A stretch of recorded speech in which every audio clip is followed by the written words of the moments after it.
Nous sommes dans les Vosges. Et voici le domaine skiable de la Bresse avec des lignes électriques enterrées à 100%, suivi des consommations et éco-conduite des dameuses, forfait électronique rechargeable et consigné, accessibilité au domaine skiable par des navettes, pourquoi ne pas choisir sa station de ski sur des critères environnementaux? Et c'est possible, l'association Mountain Riders publie depuis 5 ans un éco-guide des stations de montagne. On s'est dit, est-ce qu'on ne créerait pas un outil qui permettrait autant aux professionnels qu'aux touristes de savoir dans chacune des stations ce qui a été mis en place vis-à-vis de telle ou telle thématique, autant déchets, eau, transport, marché, produits locaux, pour voilà, avoir ce petit guide qui nous permette de voir ce qui est mis en place et aussi, à contrario, ce qui reste à mettre en place pour chacune des stations. Chaque station se voit attribuer des logos qui correspondent à des critères de développement durable.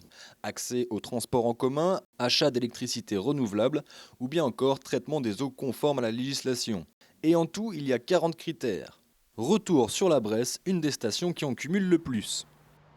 Une patinoire HQE, une chaufferie bois qui alimente un réseau de chauffage pour des bâtiments publics, une régie municipale d'électricité qui produit près de 30% des besoins grâce à des centrales hydroélectriques. Bref, la commune ne manque pas d'idées pour tenter de maîtriser au mieux son impact environnemental. Mais en hiver, c'est la saison du ski. La population passe de 5000 à 10 000 habitants. Et les remontées mécaniques situées à une dizaine de kilomètres plus haut tournent à plein régime. Alors, pour en avoir le cœur net, entre 2000 et 2009, la mairie fait réaliser un bilan carbone. Seule une dizaine de stations en France ont fait cette démarche. Le déplacement représente près de 60% des émissions de gaz à effet de serre. Et là, dans le paramètre transport, il faut dissocier deux choses. Le transport vers la station et le transport dans la station.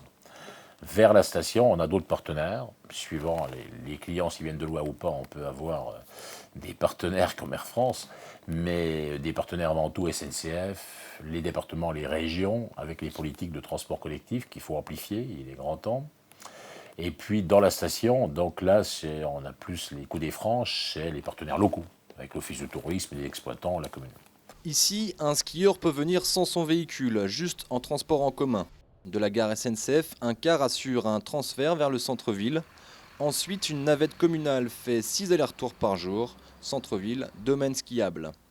De son côté, la société qui gère les remontées mécaniques propose sur son site internet un service de convoiturage. Elle dispose également de navettes pour ses 150 employés. Depuis le centre-ville de la Bresse, donc distant de 12 km, on met à disposition de notre personnel, aussi bien été qu'hiver, des navettes 9 places comme celles que vous voyez derrière nous. Donc en été, une ou deux suffisent, et puis en hiver, on loue des camionnettes additionnelles pour permettre à l'ensemble de notre personnel qui le désire de rejoindre la station pour venir travailler. Gratuitement. Gratuitement, bien entendu. Ensuite, c'est le logement qui pose problème, responsable de 37% des gaz à effet de serre. Si la commune peut rénover ses bâtiments ou inciter les habitants à faire des travaux d'isolation, c'est plus compliqué pour les logements habités quelques semaines par an.